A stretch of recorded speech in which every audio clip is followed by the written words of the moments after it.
Welcome to the VCOS weekly webinar series. This week, we're going to be talking about what will I do when I retire. And we have couple fire chiefs here who've retired recently. We'll talk to them in a minute, but let me get through all the normal political stuff. This is being broadcast over voice IP technology. If for whatever reason your computer freezes up, uh, turn it off, turn it back on, and more than likely you'll log right back in. That's happened several times where the computer just freezes up. We do have a chat session and question and answers.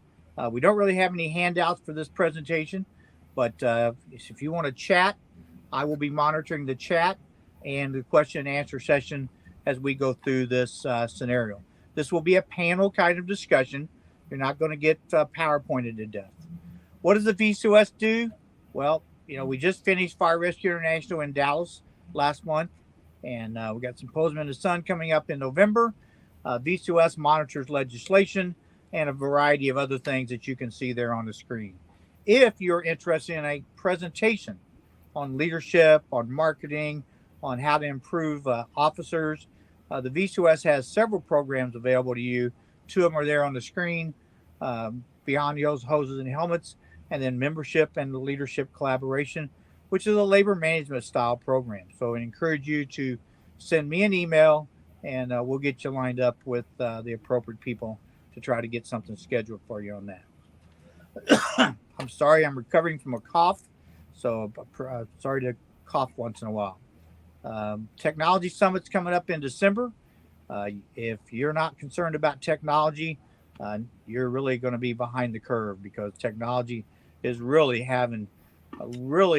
can be a positive and a negative impact on what we do in the fire service.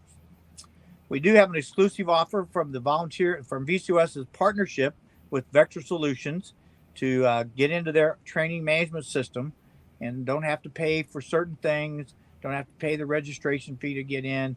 I encourage you to use that QR code up there to access the code there. So with that, I want to go ahead and let's start this program. Facing the future. When the calls stop. What do you do when you retire? It's never too soon to plan for retirement. When should you start planning for retirement? Today is the day. Don't wait. If I don't care if you're 25, 45, 55, start thinking about retirement. One of the major things to be ready to adapt to is not dealing with life or death time sensitive events when you retire. You won't be getting that phone call that deals with something that's immediate, that's critical, that you're going to have to deal with when you retire. So this may take some getting used to, because we are, almost all fire chiefs and leaders are type A personalities, and we like to fix problems. Your work skills, in the most part, are not needed in retirement. That type A personality might have been helpful for you when you were in charge, but during retirement, it may not be that valuable. Your controlling personality might have worked when you were a leader in charge of an organization, but will not be helpful in retirement when you go home and try to use the same personality with your spouse. President George W. Bush is reported to have said one morning after returning to Texas, when he was no longer president, he asked Laura to get up and get him a cup of coffee. And she reportedly said, "Get up and get your own. This is not the White House." And as a fire chief, you may experience that same kind of attitude. You're not the fire chief anymore, so therefore, get up and get your own. Remember, during retirement, it's time to focus on your family and re-engage with them.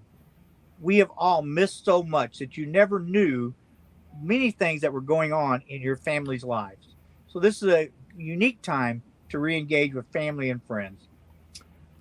I was not very good at this when I was working, but I have what I call the 5 F's: faith, family, friends, finance, fire department.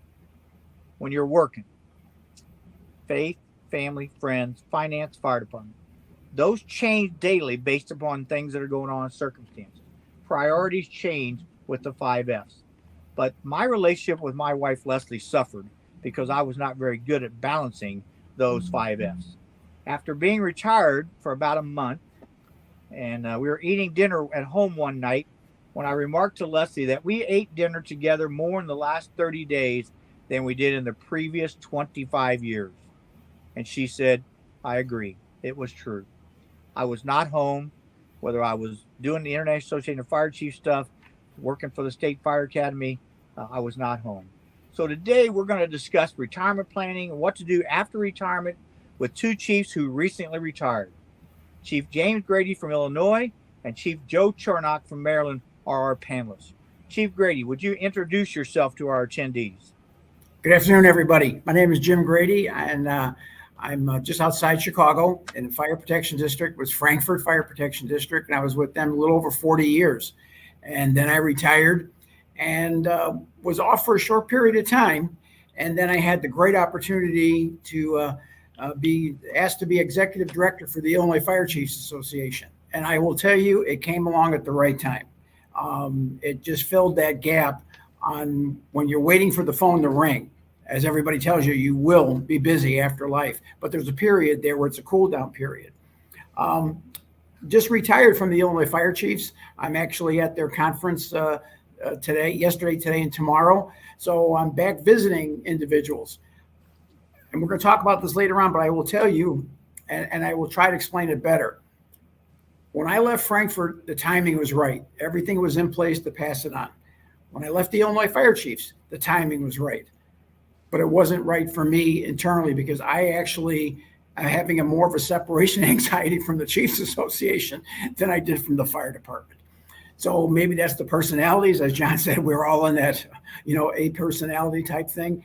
But I've been blessed, and I'm going to be looking for my next venture now. So. And Jim, as you said, you're at the Illinois Fire Chiefs Association, and you're receiving an award. Either you already have or you're going to receive it tomorrow night. What is that award? Tonight, in about 2 hours, I've been picked to receive the Jerry Burke Leadership Award. Jerry Burke was one of our executive directors for many years. And as I have in my speech for tonight, which is not written, I'm just going to leave it like this. Jerry and John, you're in this category too. There's a few people you meet in life and they're just gentlemen. And that's how Jerry was. He was old school. And I'm going to talk about that tonight. And when I say old school is you say hello, you shake hands. What can we do for you? And how can you help us? So pretty simple. You can put it on a business card. You don't need a gigantic job description. So I'm honored to receive this tonight. And thank you, John, for doing that. Because I actually practiced a little bit of the speech there. Well, congratulations. You earned it. You worked very hard for a long career. So thank you. Chief Joe Chornock, can you introduce yourself? Yeah, I'm Joe Chornock. I have spent 47 years in the fire service in the sovereign state of Montgomery County, Maryland. My last 25 years was as a chief officer. I did also a stint as a career firefighter, paramedic officer for the Bethesda Chevy Chase Rescue Squad many years ago. I did that until I was offered a job elsewhere that doubled my salary, so I left. But I just left the state of Maryland last month. I'm now a resident of Pennsylvania and trying to figure out all the things that I'm going to do. Before I left, I had taken a position as the membership secretary for the Maryland Fire Chiefs Association. I am still doing that work. I absolutely love it. It gave me something to do when I left being a operational line officer as the fire chief of the Germantown Volunteer Fire Department. During this time also, I was tapped to become a board member for the Cumberland Valley Volunteer Firefighters Association. And I was just elected now as a director of the association. So it has filled my void, so to speak. It gave me a reason to continue, an excitement that I wasn't seeing just before I left as a chief. So great. And unlike many retirees, Joe just built him a brand new house in 90 days. Talk a minute about that, Joe. Well, my daughter bought a house out here in Columbia, Pennsylvania. I keep saying Columbia, Maryland, Columbia, Pennsylvania, last year, and we, my wife and I were traveling last year. Since we retired, we were gone for 8 months, going places. We spent 3 months in Florida, 3 months in Arizona, and did stuff like that. Um, so my daughter said, why do you have a house? Why don't you just come up here to Pennsylvania? She goes, I'm going to be the one that takes care of you in your old age. I said, thanks. So we talked about it, and we ended up building I call it a granny pod. I'm sitting in my new office. We're in the process of putting it together. Um, it The house is a 2,000 square foot addition on her little house, and it took 90 days for the Amish builders to build it, and it is absolutely fantastic. The workmanship, the quality, and everything that they did was amazing. And Great. Well, like John said, 90 days. and I'm sure you're going to be happy there Yeah. as well. And so what's unique is that both of you have talked about there are things to do after retiring as a chief officer, and that's what we're going to talk a little bit more about. We have a couple people who've logged into the chat room just to say hi and that sort of thing. And so, Chief Grady, when you retired, was there something that let's see that you were afraid of when you retired that you could share with the people with the group? Initially, no. And some of that was because a lot of my constituents were saying the day you retire, you're going to be busier than you ever were before. The phone's going to ring off the hook. Well, as my wife pointed out to me, she goes, Jim, just before you retired, you said, I'm looking forward to taking a break from everybody and everything for a short period of time. First month went by, then another month. And then finally, the third month, I get a phone call to go do a class at the fire academy in Chicago. And I go, okay, I'll be right there. And they go, Jim, no, it's for next month. So what it was that you are waiting for someone to call. Now, during this time frame, the wife and I, we had breakfast together. We went out. We went on a short vacation. I caught up with a bunch of old other retirees because now I was the new retiree. Actually, I was older than some of them, but I was the new retiree. So there was that gap there. But once again, I have to blame myself because I think I told people unconsciously, maybe, or subconsciously, hey, I'm going to take some time away and all that. So, but I had any fears as I retired the second time from the Illinois Fire Chiefs. I sit here now wondering what's next starting in October after I finish up a couple things with this month. I can tell you what's true with the stories they tell you when you retire. You will read more books.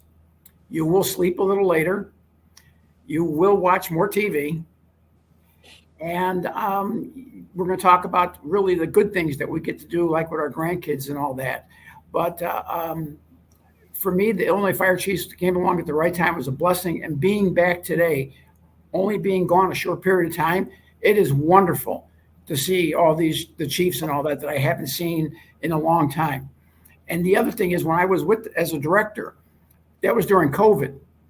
So we had in-person meetings and we dropped to everything was online, on the Zoom stuff. And I know how to turn a computer on. I had to learn Zoom and I did it real quick. And I also learned that you have to make sure you shut cameras off. That type of a thing. Luckily, there was not me walking around doing anything crazy. So, but like I said, today has been, this couple days has been energized being back with the old crew. As a matter of fact, it was called, I feel like we put the band back together again. Great. So that's that. Chief Joe, what did you have any fear when you decided to retire? Well, I was very active as a volunteer. For all my years leading up to being the chief of the department. My concern was, what was I going to do after. I mean, I reached out to chiefs across the United States through the VCOS and said, okay, I'm stepping down as a chief. What's your recommendation? What should I do to make the transition easy for the person that's taking my place? And you and others all said, stay away.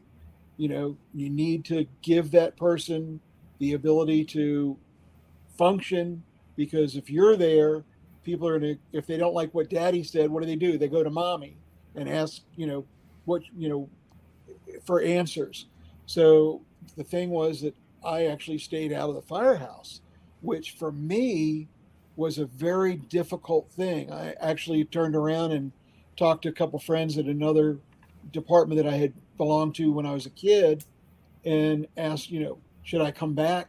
Because I don't want to, I miss this. I don't want to give it up. But what was interesting was when I gave the new chief space, he was the one that would reach out to me and say, hey, chief, how do I do this? How do I do, I need to get an engine for this event. What do I do? So it was interesting. I gave him the space, let him run the department the way he wanted to, because obviously it was going to be different than I had done. And it really worked out. And like I said, I was able to put all of my spare time and frustrations or whatever into these two other organizations that really needed help, and it really worked out for me. I mean, I wasn't feeling, that desire to get onto a fire truck. Now that I moved to Columbia, Pennsylvania, and I have a 100% volunteer fire department a half mile from my house, I've been talking with the chief, and my wife keeps telling me, you're too old now to start all over as a backward facing firefighter crawling down hallways. You're not doing that anymore, Joe. You're not doing that. I said, well, what do I do? You can help them in other ways. So we're looking at those aspects, just like you, John. I've been their photographer for their trainings and things and events, to give them, someone that knows what's going on, how it's happening, and can take pictures without being in the middle of something, Right. know. Well, you bring up a very valid point that now it's like when you do retire, stay away. When I retired, I told the fire chief, if you want my opinion, you will ask it. Right. I will not. If somebody says, "Oh, John Buckman said this," call him a liar, because I never said anything about what they did after I left. Jim, what was your experience with that? Same way. When a gentleman of mine, a good friend of mine, was in the Navy, and he said, when you walk away from a ship, you don't look back. You will go for your next assignment. And that's what I did. I mean, I felt comfortable with the guys that were there, and if he needed to get me, he knew where I lived. Same house. He was always over. So that the Illinois fire chiefs, as with a lot of organizations, there's myself and an administrative assistant. So I didn't have a backup. I didn't have someone down the hall to go talk to and bounce things off of. But we took on a gentleman that was going to do legislative work for us. He was a retired chief and he loved legislative. I talked to him constantly, and he wound up taking the position. And I said, as I'm ready to leave, I said, here's my recommendation. You do your search, but this is the gentleman I have shared everything with. Because when you go from having a staff that you can bounce things off of, and then someone who's a real confidant, to it's yourself in a room, you need somebody. And it worked out perfectly. I don't know if it was designed that way, but it was worked out perfectly. And then, God forbid, if something would have happened to me, he could pick up the ball and run with it. Well, what he did, he's running with it, and he's going to make it even better than when I had it. So it worked out really good. And our administrative assistant is the daughter of the gentleman who I'm receiving the award, and she's been with the group for almost 40 years. So she started out as a secretary and just helping her dad out. So she knows the association, the foundations, and all the hidden secrets. So Well, that worked out.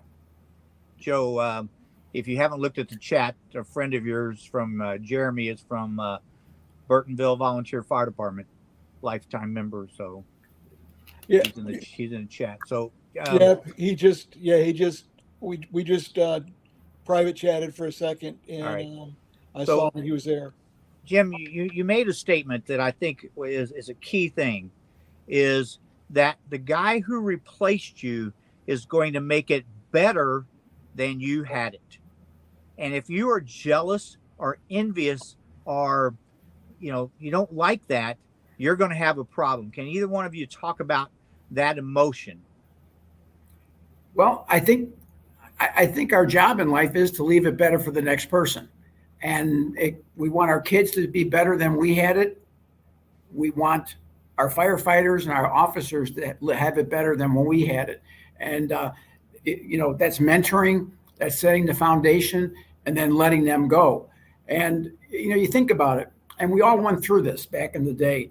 We send everybody to classes for tactics and strategy and to run calls.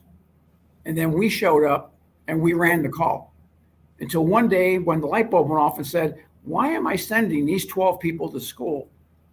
So I showed up at a call and they said, okay, Chief, you got it. I said, what can I do for you?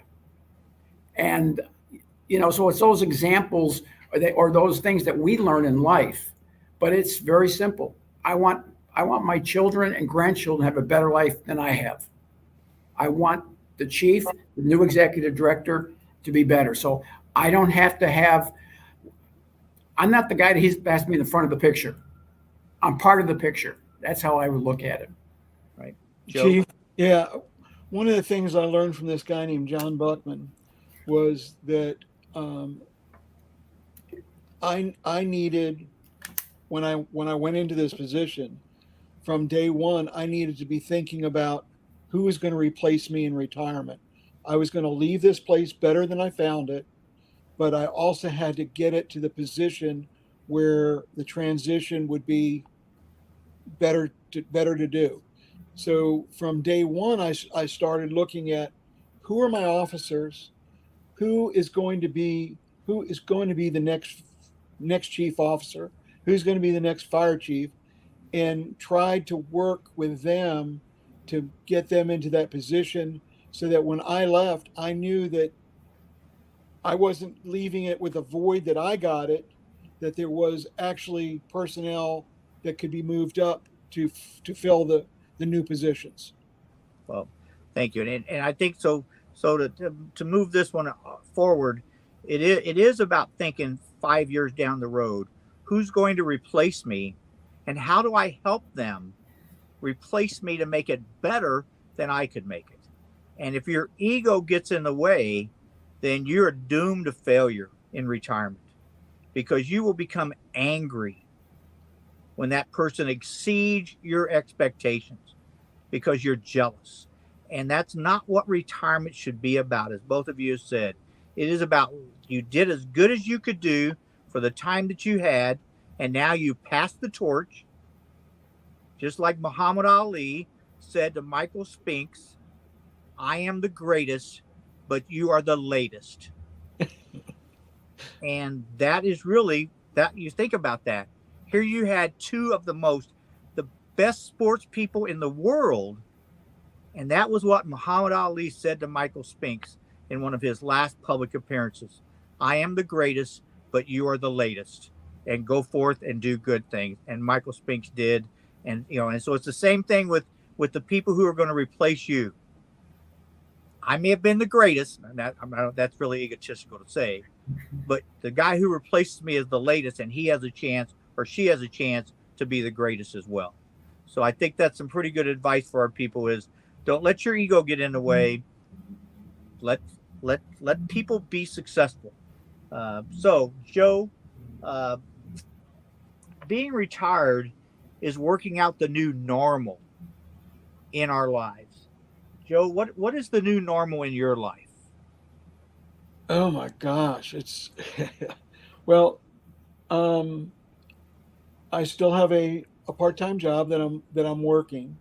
Um, my boss that I retired from doesn't realize that I retired. It's one of those things, and so I'm still doing that. But right now, I mean, we're working every day trying to find homes for all the stuff that we had from 35 years in the house in Montgomery County. Um, so I mean, that's been um, uh, just just taking up most of my day cutting the grass. I'm actually enjoying the time on the mower, just being on my by myself and being able to, cut the grass and be able to think. Put your Um, earbuds in and listen to some music. and absolutely, or just watch what's going on in the neighborhood. Um, so I mean, that's my new normal. Right. I'm not worried about what time I get up in the morning. I'm not worried about what time I go to bed. If there's something I need to do, I'll stay up. But those are the big things. Yeah, I realize he stays up when I get a check from him at like 11 o'clock at night. So, and it's cool. I got several guys who text me late at night. So, Chief Jim, what is your new normal in your life? The new normal is actually, it's nice having breakfast with my wife in the morning, um, going shopping, doing things like that, having a list and sticking to the list. But I guess the real nice part of the new normal is doing things with the grandkids and seeing all their events that were I mean I was guilty as anybody. I short changed our kids because I had it was at school or I was at a training or you had to go to a call or something like that. So the new norm is understanding that there is life out there, and it's good watching the kids play ball and do things and succeed. So And not both of being in us, charge. yeah. I mean, and what I will tell you though, the reality is young kids nowadays, they're on more traveling teams than ever before. I mean, I don't remember all these traveling clubs, but it's great. We're seeing lots of different things and all that. But really, it's just getting back to the basics as to why we exist and the things that we do. We're Well, just traveling much more. I mean, that's been the greatest part of this whole thing. Is I'm not tied down to to anything. So I'm going to be driving from here to Clearwater Beach for the VCOS conference, and then I'll take the Amtrak back home with my car. We get home, and then I'm heading to Florida. Uh, I don't want to do the winters in Maryland or Pennsylvania anymore. So we're finding things to do, places to see, getting to spend time with my wife that I didn't do earlier. We didn't have the advantage to do this. well, and I'm probably the senior guy here because I think I've been retired like 6 or 7 years.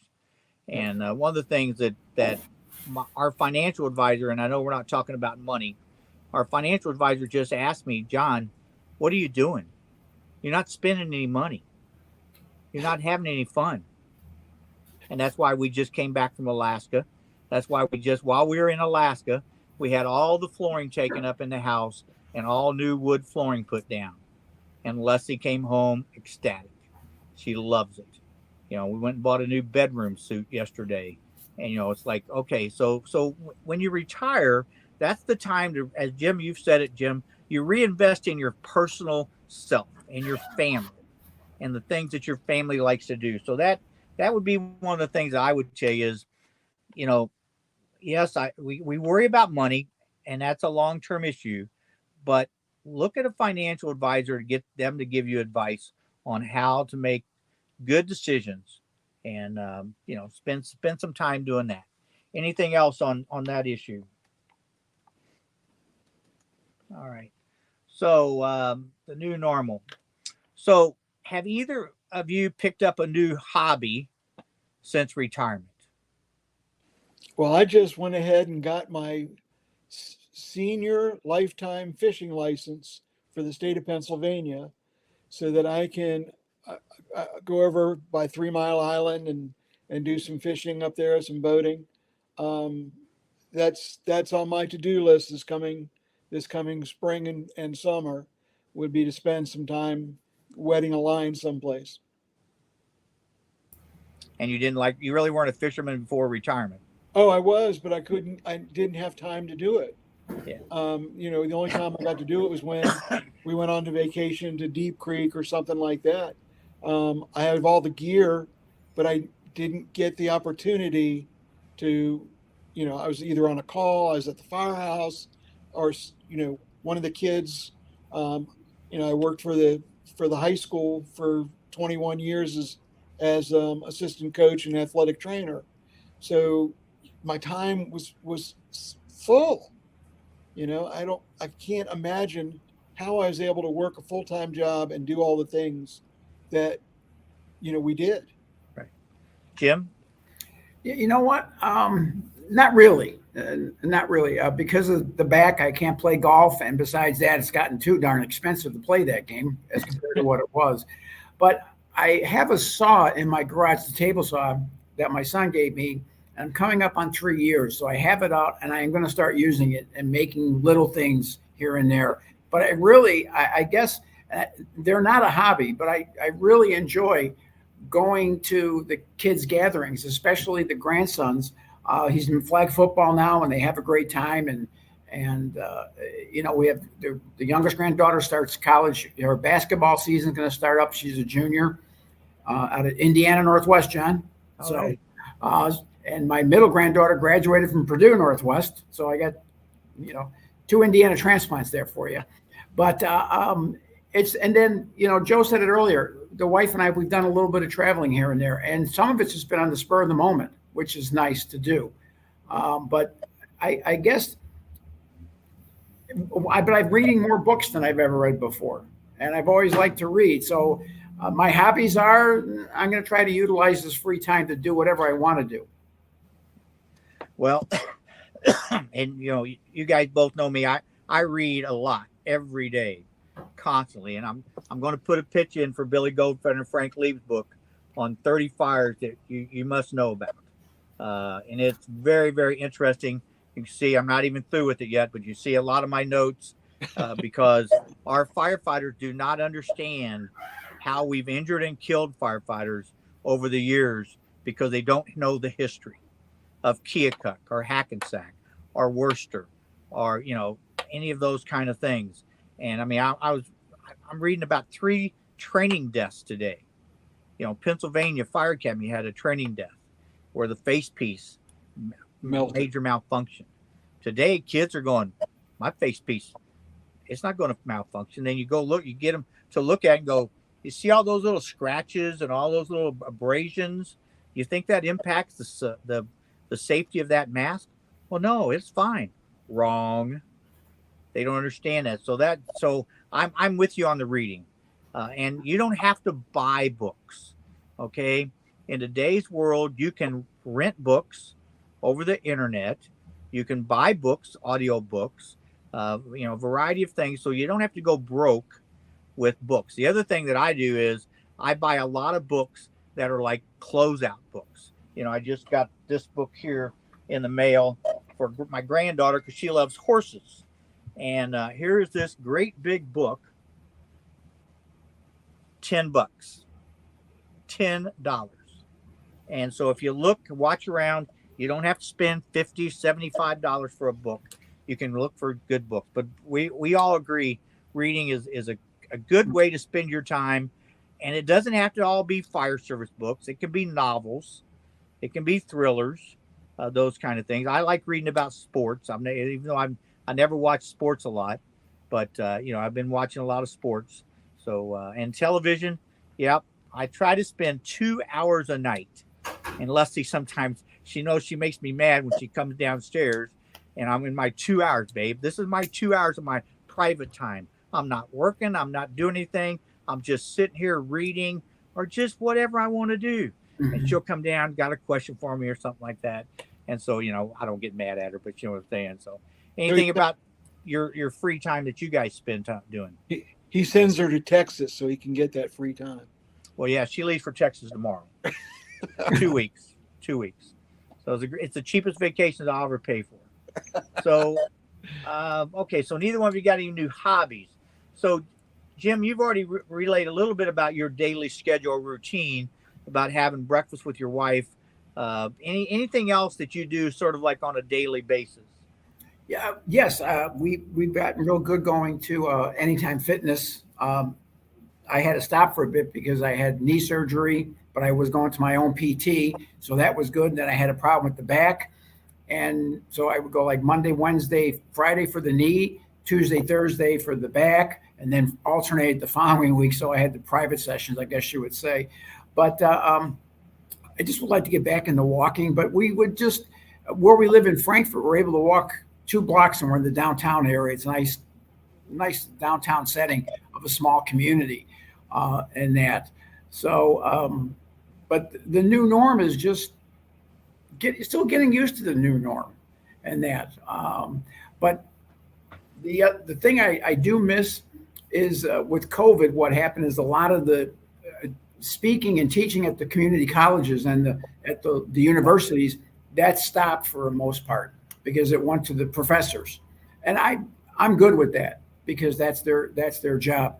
But I will tell you, I'm hoping the adjuncts open up again because that to me, you go to class and you give your notes, and then you have an hour and a half, 2 hours, whatever the class is, with the real books of knowledge that are sitting there, and you share those experiences and everything else like that. So I'm looking forward to when that opens up again, hopefully sooner than later.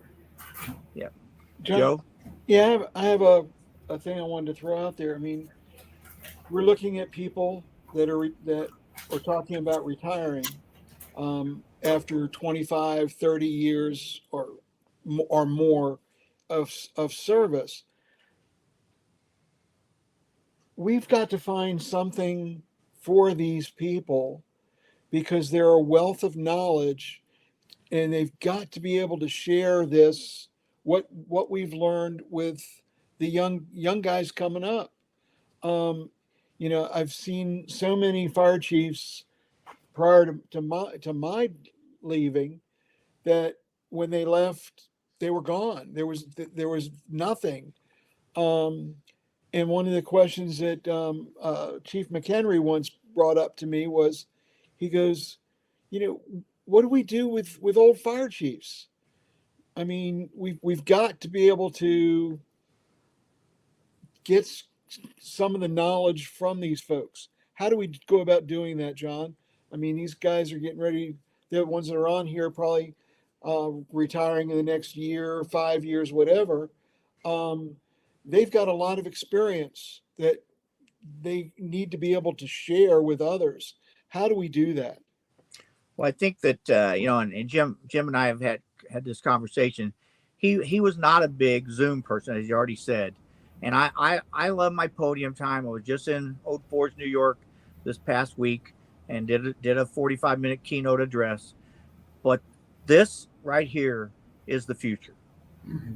Virtual reality training, and how you share your experiences is with this kind of model.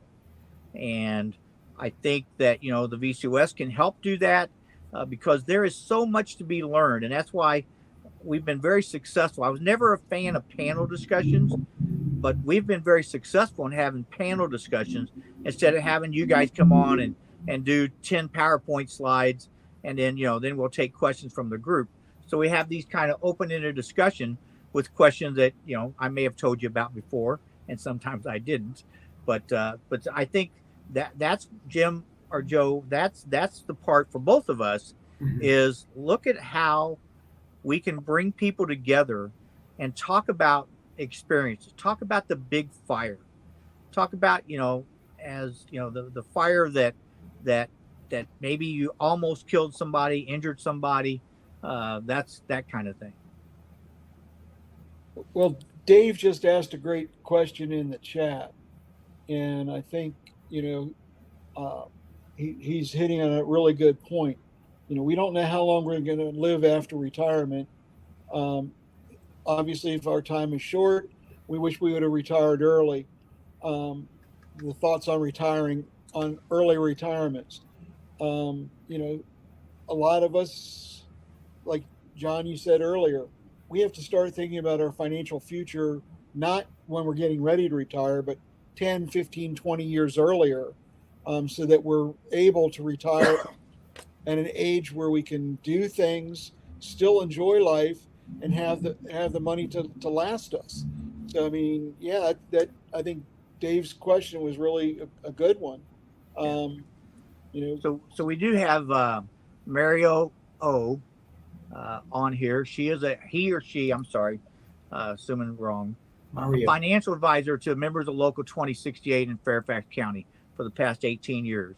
And Mario, I will tell you, we purposely did not want to get into financial advice because none of the three of us are anywhere near experts at that. But Mario, if you will send me an email, I would love to have you and one or two other people come on and do a panel kind of discussion here and talk about financial advice from qualified people that could help some of our members who are approaching retirement. So I'm certainly glad you sent the message, and I will engage you some way somehow. So because you're right, it scares people. I know a fire chief friend of mine. He's scared. He was scared to death to retire, and I said, "Why?" He goes, "I just don't think I'm going to have enough money." And I said, "You got a pension, you got this, you got that. You're going to And he goes, "I know. I'm just scared." Well, we're all scared of running out of money. That is the big thing.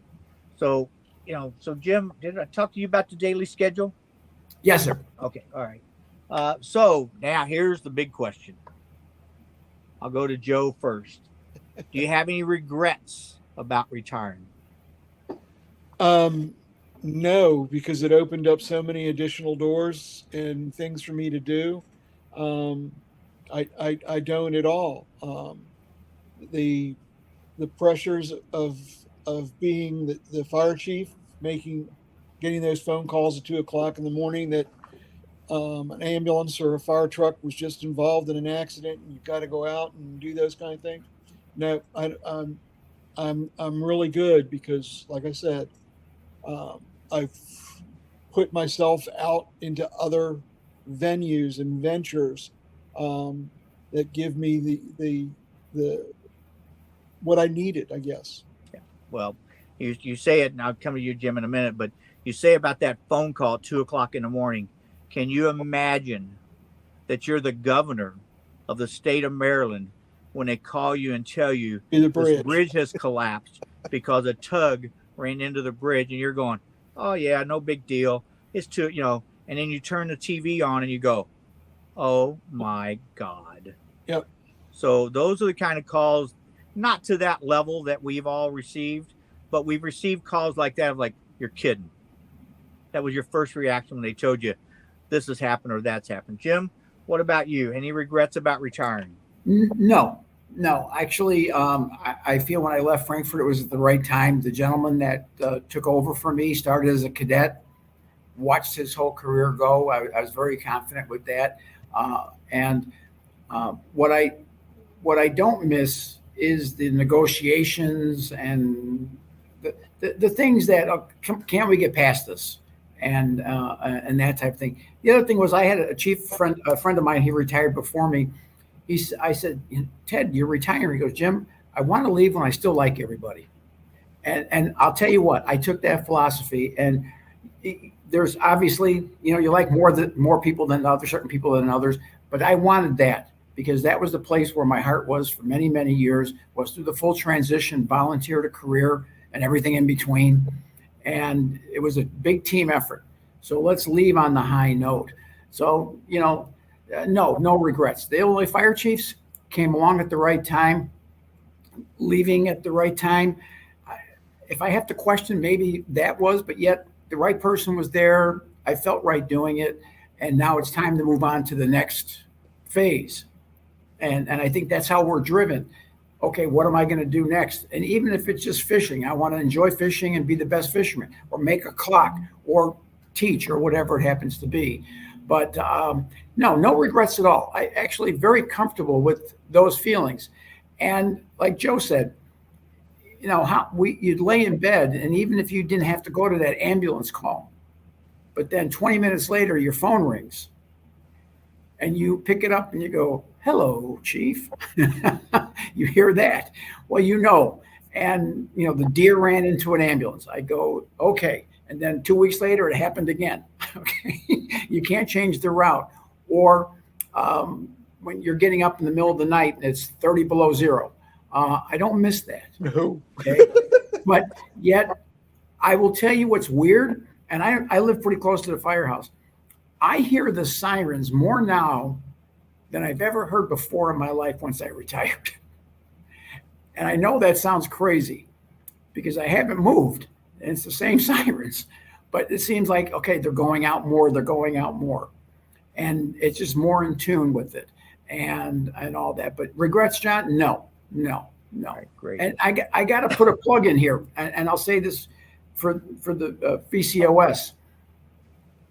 When I got on board with that, pretty much at the beginning, when you and Robert got a hold of me and I said yes, that has been a salvation and a godsend of where to go to for things. And then people that were going through transitions and going through changes, how they came to you or called you up and asked questions.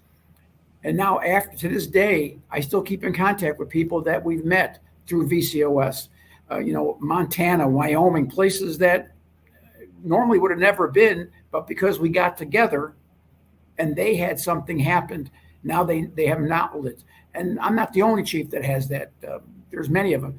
A good friend of mine is going to be the MC tonight, Pat Kenny. He's called nationwide on things, okay? But that's what VCOS has helped, I think, more people than we'll ever know. And that bead just keeps on growing. Well, thank you. That's good to hear. And Pete, I'm assuming Pete's from Maryland. It says retired fire chief go to work for MIFRE. I'm sure it's Pete. I won't say his last name, but I think we all know who he is. Great guy. Thank you, Pete. So we're going to wrap this thing up here just with what I'll say is the final question is, moving in retirement is like starting a new life. So Chief Grady, how's your new life? I love it. I've got my wife is the love of my life, so I get to see her every day. We do things. The grandkids, and I go from my wife to the grandkids. My three kids, our three children, they're wonderful. They're very successful. They're very good at what they do. I'm very proud of them. So for me, it's life is good. Life is good. Good. Joe, how about you? I'm extremely blessed. I'm extremely happy with what's going on. Like you said about the VCOS, I mean, one of my phone calls was to Pat Kenny as well. So, I mean, yeah, I could not be happier in my current status. I just pray that I get to spend many years doing this and, being able to enjoy it. That's my biggest concern. Yes, I've had 2 hips and a knee replacement thanks to the fire service, but other than that, it's I'm in a great place. Good.